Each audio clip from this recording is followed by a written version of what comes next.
Hello everyone, कैसे हो आप सब? मज़े में हो ना? विद्यार्थी मित्रों, महदी पाठशाला में मैं आप सबका स्वागत करती हूँ। आज हम वापस मिल रहे हैं कुछ नया सीखने के लिए। तो आप सब तैयार हो ना? विद्यार्थी मित्रों, इस वक्त आप लोग घर बैठ के ऑनलाइन पढ़ रहे हो।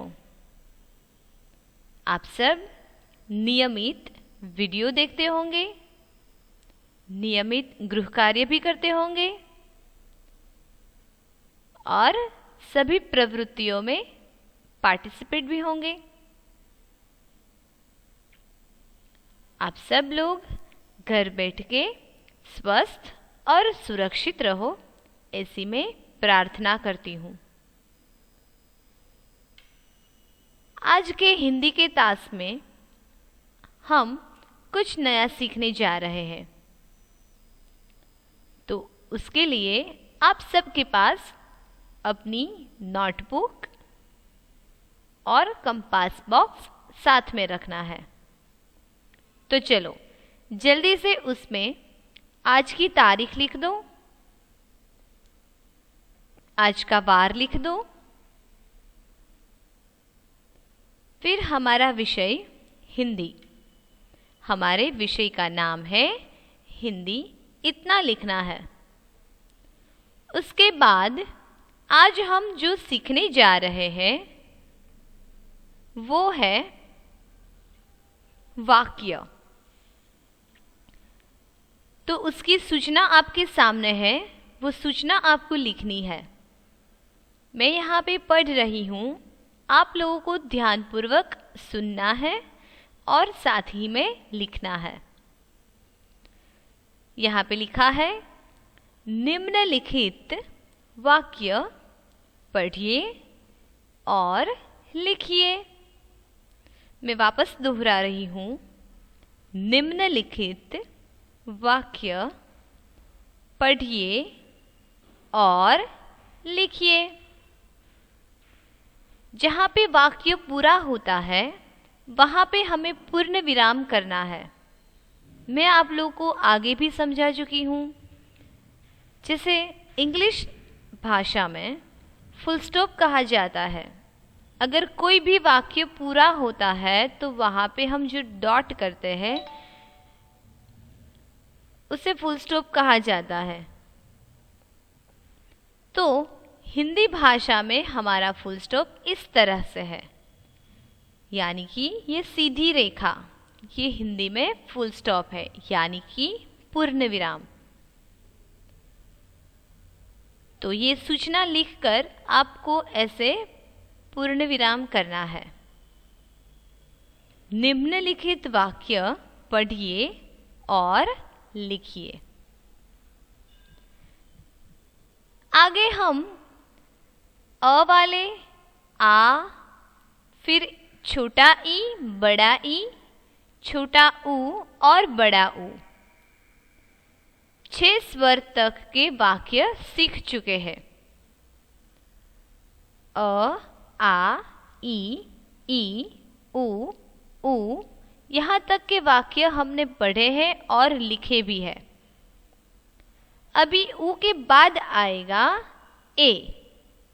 वैसे तो रू आता है, पर रू पर से वाक्य नहीं बनते। तो अब हम सीखेंगे ए, जिसमें से पहला वाक्य आपके सामने है।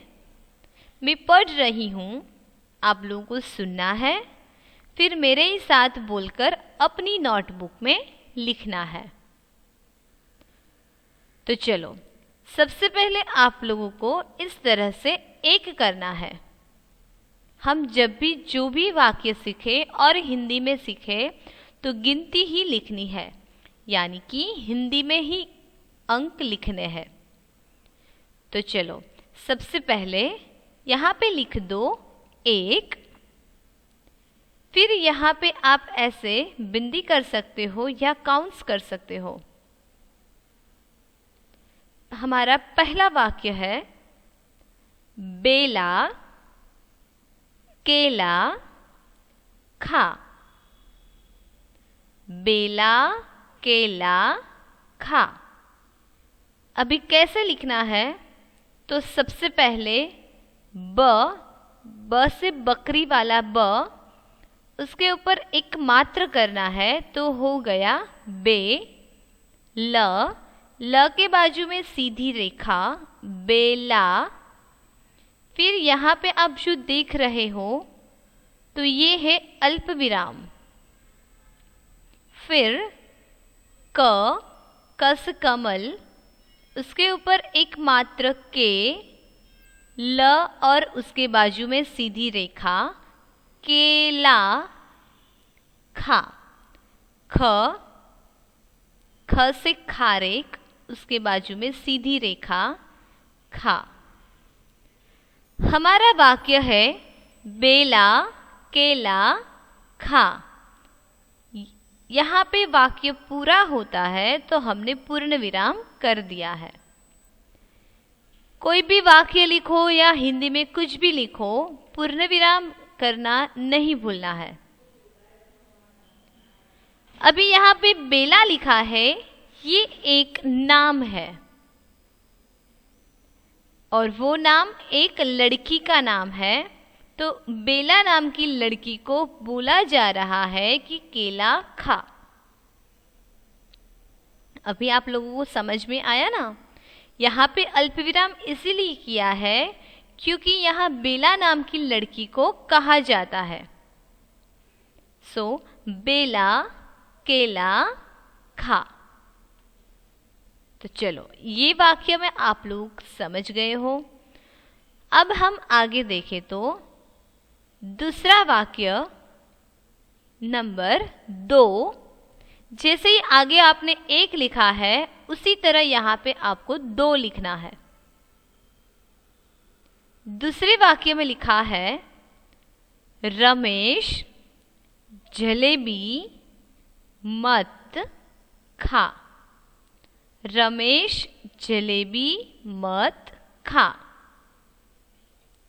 सबसे पहले करना है र, फिर म, उसके ऊपर एक मात्र में श। रमेश ज, ल, उसके ऊपर एक मात्र ले, ब को दीर्घ करना है, दीर्घ ई तो हो गया बी। जलेबी मत खा।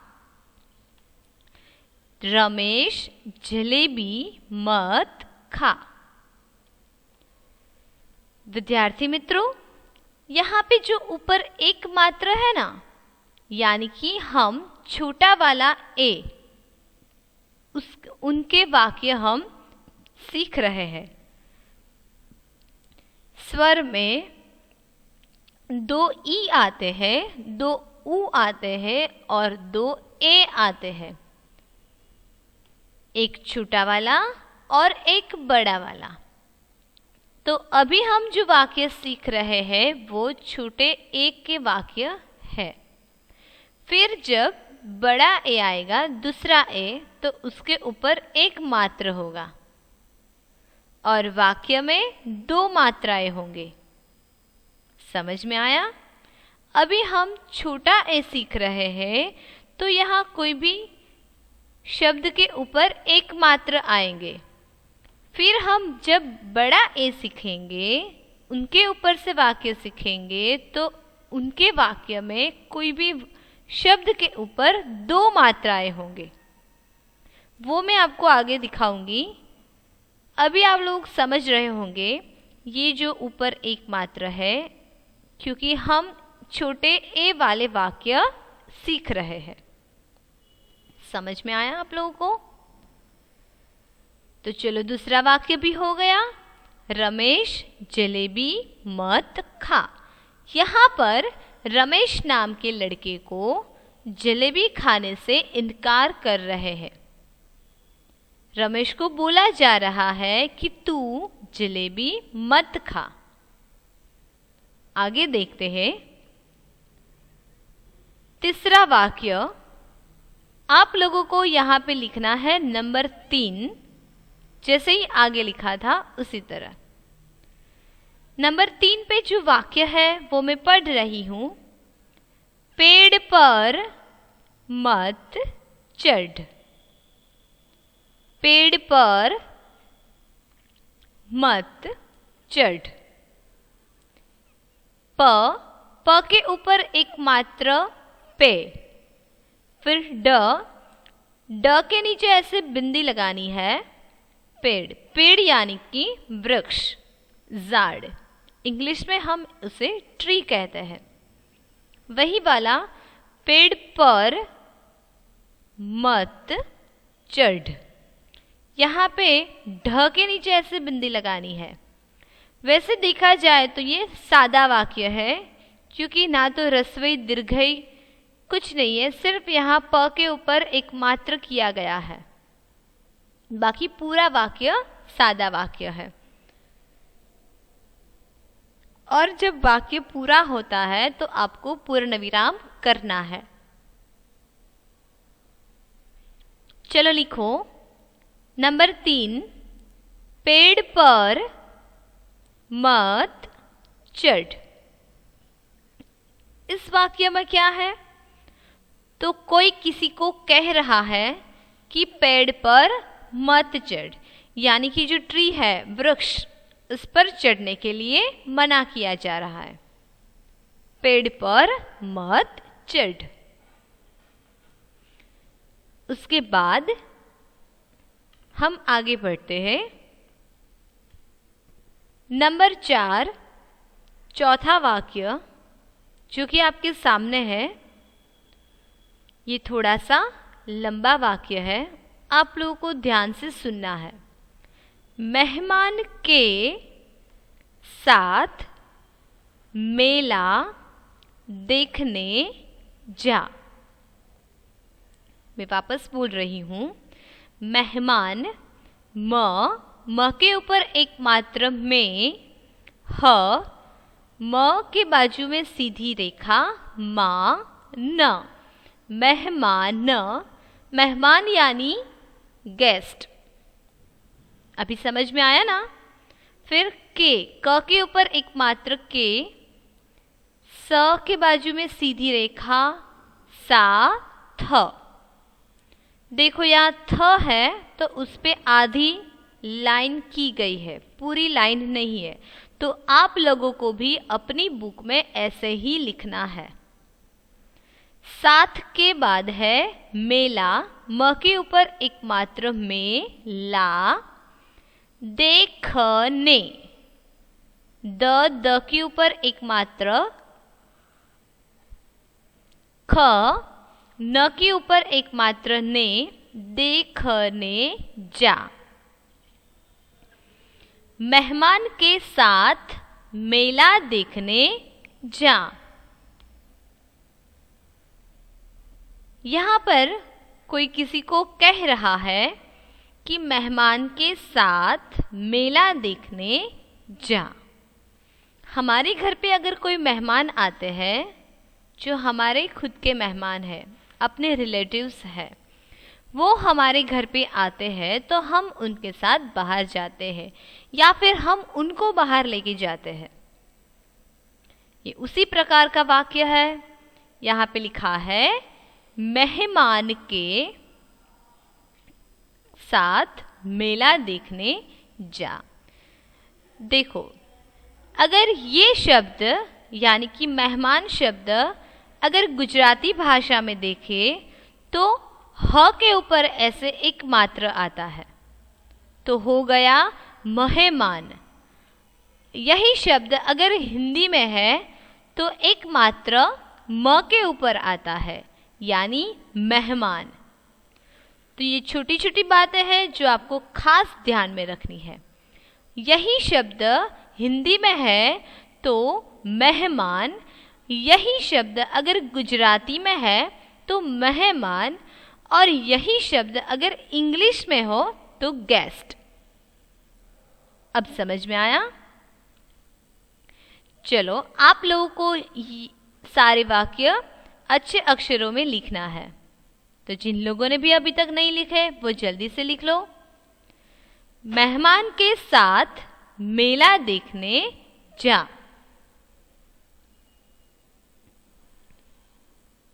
चलो अभी हम आगे देखते हैं। पांचवा वाक्य नंबर 5। चमेली का एक फूल ला। चमेली का एक फूल ला। यहाँ पर भी किसी को बताया जा रहा है चमेली का एक फूल ला, यानी कि एक फूल जो चमेली का है लाने के लिए बोल रहा जा रहा है। चमेली का एक। देखो अभी हम जो सीख रहे हैं ये जो अक्षर आपको दिख रहा है, सिर्फ जो कर्सर घूम रहा है ना, सिर्फ वही देखना है आपको। ए, अभी याद आया हम हमारे स्वर में ये ए लिखते हैं, तो इन पर से जो वाक्य है अभी वो सीख रहे हैं। और यहाँ पे लिखा है एक। गिनती में एक को शब्द में जैसे लिखते हैं उसी तरह का ये ए है। चमेली का एक फूल ला। फ कैसे करना है वो मैंने आपको पहले सिखाया है कि फ में ये जो रेखा है यहाँ पर लगानी है, यहाँ तक ले जानी है और ऐसे तो हो गया फ। अब जब यहाँ पे क है तो यहाँ से हमें फोल्ड कर देना है, तो हो गया क। और फ को दीर्घ फू करना है, दीर्घ उ यानी कि फूल। चमेली का एक फूल ला। आप लोगों को जब वाक्य पूरा होता है तो पूर्ण विराम करना है। मैं हर वाक्य में नहीं बोलूंगी, आप लोगों को देखकर ध्यान से करना है। चलो अभी हम आगे देखते हैं। छठा वाक्य नंबर 6। रीना अपना चेहरा साफ कर। रीना अपना चेहरा साफ कर। यहाँ पे रीना नाम की एक लड़की है, उसे कहा जाता है कि तू अपना चेहरा साफ कर। चेहरा यानी कि फेस। अभी हम आगे मेहमान में मैंने आपको जो बताया ना कि हिंदी है तो मेहमान, गुजराती है तो मेहमान, उसी तरह का ये शब्द है चेहरा। यही शब्द हिंदी में है तो च के ऊपर ऐसे एक मात्र है। अगर यही शब्द गुजराती में है तो ह के ऊपर एक मात्र होगा, चेहरा। और इंग्लिश में हो तो फेस। तो अभी हम हिंदी सीख रहे हैं। तो रीना अपना चेहरा साफ कर, यानी कि रीना को अपना चेहरा पोंछने के लिए बोला जा रहा है। चेहरे पे कुछ है तो हम साफ करते हैं, उसी तरह रीना को भी अपना चेहरा साफ करने के लिए बोला जा रहा है। तो विद्यार्थी मित्रों, ये 6 तक वाक्य हम छोटे ए वाले सीखे हैं। अभी हम आगे नंबर 7 से जो वाक्य सीखेंगे वो 2 मात्राएं वाले वाक्य होंगे, यानी कि बड़ा वाला ए। समझ में आया? 1 से 6 वाले वाक्य छोटे ए वाले वाक्य, हम छोटे ए से शुरू होते वाक्य हमने सीखे। अभी उसके बाद आगे नंबर 7। यहाँ पे लिखा है नैया पानी में तैरती है। चलो अब सबसे पहले तो ये बताइए कि नैया का मतलब क्या है। चलो जल्दी जल्दी सोचो। काफी सारे बच्चे हैं जो सोचने लगे हैं। नैया मतलब नाव, वो इंग्लिश में आता है नाव, एन और डब्ल्यू, वो नाव नहीं। हाँ, नाव मतलब होड़ी, बोट, BOAT, बोट यानी कि नाव, और यहाँ पे लिखा है नैया। तो देखो न के ऊपर दो मात्राएं हैं, मैंने अभी ही आपको बताया। न के ऊपर दो मात्रा नई, फिर य की बाजू में सीधी रेखा तो हो गया या। जब दो मात्राएं होता है तो हम इसे कैसे बोलेंगे? नई। पीछे ई लगाना है, कोई भी शब्द हो, कोई भी अक्षर हो तो वो बोल के हमें पीछे ई लगाना है। यानी कि यहाँ पे न है तो दो मात्रा होने के कारण हम पीछे ई बोलेंगे। इसका प्रोनाउंसिएशन हम ऐसे नई ऐसा करेंगे। समझ में आया आपको? नैया पानी में, पानी यानी कि वाटर, पानी में म के ऊपर एक मात्रा और एक बिंदी में तैरती है। त के ऊपर दो मात्राएं तेई, र, ती, त को ऐसे दीर्घ ई करना है और है। फिर यहाँ पर भी दो मात्राएं हैं तो यहाँ पे हई ऐसे नहीं बोलना है, सिर्फ यहाँ कोई शब्द हो तो। ये है शब्द नहीं है, ये सर्वनाम है, और यहाँ नैया वो नाम है और है वो सर्वनाम है। वो नाउन और प्रोनाउन है होता है ना, उसी तरह। चलो मैं वापस बोल रही हूँ। नैया पानी में तैरती है। उसके बाद आगे 8वां वाक्य, महेश दैनिक पत्र पढ़ता है। महेश जो कि एक लड़के का नाम है, उसके बारे में बात कर रहे हैं। दैनिक पत्र, द के ऊपर द के ऊपर दो मात्राएं, न को रस्व ई, नी, क, पत्र, दैनिक पत्र मतलब न्यूज़पेपर, जिसे गुजराती में कहा जाता है अखबार, अखबार पत्र, और हम जनरली बोलते हैं छापू। उसी तरह उसे हिंदी में दैनिक पत्र कहा जाता है। तो महेश नाम का लड़का दैनिक पत्र पढ़ता है। पढ़ता यानी कि रीडिंग। चलो लिखो नंबर 8, महेश दैनिक पत्र पढ़ता है। उसके बाद आगे नंबर 9, भैरव शेर करने गया। भैरव, यहाँ पर भी भैरव एक लड़के का नाम है। भ के ऊपर दो मात्राएं, और भ पर ऐसे पूरी लाइन नहीं करनी है, आधी लाइन यहाँ से शुरू करनी है। र व, भैरव शेर, स के ऊपर दो मात्राएं, शेर, इसे पढ़ेंगे शेर। शेर मतलब वो शेर नहीं, हाँ, लायन वाला शेर नहीं। यहाँ पे इस वाक्य में शेर का मतलब है घूमना, लटार मारना, चलना। आपको पता है कई लोग हैं वो रात को खाने के बाद सैर करने जाते हैं, यानी कि चलने जाते हैं। थोड़े मीटर तक वो चलते हैं।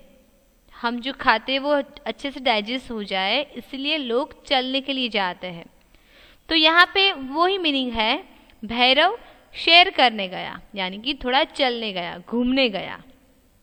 भैरव नाम का लड़का सैर करने गया। करने गया, भैरव सैर करने गया। भ और श के ऊपर दो मात्राएं है। उसके बाद 10वां वाक्य नंबर 10, कैलाश मैदान में खेलता है। कैलाश, देखो अभी क कैसे, मैंने आपको बोला था ना यहाँ से फोल्ड करना है, अगर फ है तो यहाँ से सीधी लाइन और क है तो ऐसे सर्कल की तरह करना है। क के ऊपर 2 मात्राएं कई ला श, कैलाश मैदान। म के ऊपर 2 मात्राएं मैं दा न, मैदान मतलब ग्राउंड। में खेलता है, कैलाश मैदान में खेलता है। खेलना मतलब प्लेइंग, प्ले। अभी समझ में आया ना आप लोगों को? कैलाश एक लड़के का नाम यहाँ पे लिखा है, तो कैलाश के बारे में बोला जा रहा है कि कैलाश मैदान में खेलता है। वैसे विद्यार्थी मित्रों, ये कैलाश नाम है ना, वो लड़के के नाम में भी आते हैं और लड़की का नाम भी हो सकता है। ये नाम ऐसा है कि लड़के का नाम भी होता है और लड़की का नाम भी। तो हमने कैसे सोच लिया कि यहाँ पे कैलाश यानी लड़का ही है? चलो कोई मुझे बताएगा कि मैंने क्यों लड़का ही बताया, क्यों मैंने ऐसे नहीं बोला कि कैलाश नाम की लड़की खेलती है मैदान में, क्यों मैंने सिर्फ लड़के का ही बताया? चलो सोचो और बताओ मुझे। आया किसी को याद? क्योंकि यहाँ पे लिखा है खेलता। अगर यहाँ पे खेलती होता तो ये कैलाश लड़की होती, पर यहाँ पे लिखा है खेलता, इट मीन कि यहाँ पे कैलाश लड़के के बारे में बोला जा रहा है। समझ में आया ना आप लोगों को? कैलाश मैदान में खेलता है। उसके बाद 11वां वाक्य, नंबर 11, गवैया थैला लेकर जाता है। क्या लिखा है? गवैया थैला लेकर जाता है।